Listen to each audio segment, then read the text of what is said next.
Welcome to GNMAX 7 Method. In the video, we will see the principal values of 5 and 6 problem. Cos inverse.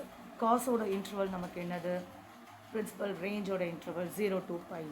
So cos inverse இது minus cos இதோட value என்னது 60. So pi by 3 போட்டுக்கலாம்.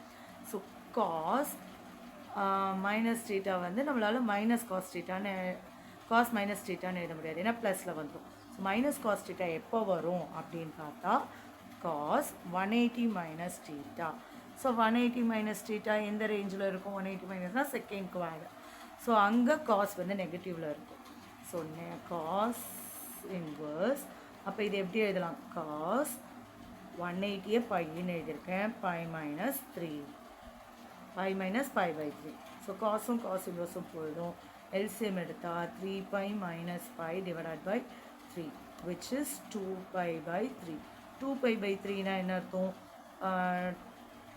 2 into 180 divided by 3. So 60 120. So 0ல இருந்து 180 குள்ள தான் நம்மளோட interval. So 120 correct தான். Next tan inverse minus 1. tan inverse minus tan 45 pi by 4ன்னு எழுதுறேன்.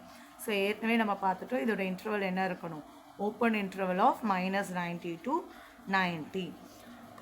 இங்கே நம்ம அப்போ எப்படி எழுதலாம்? ஏற்கனவே என்ன சொல்லிட்டோம்? மைனஸ் tan theta எங்கே வரும்? tan minus theta நம்மளால் ரீப்ளேஸ் பண்ண முடியும்.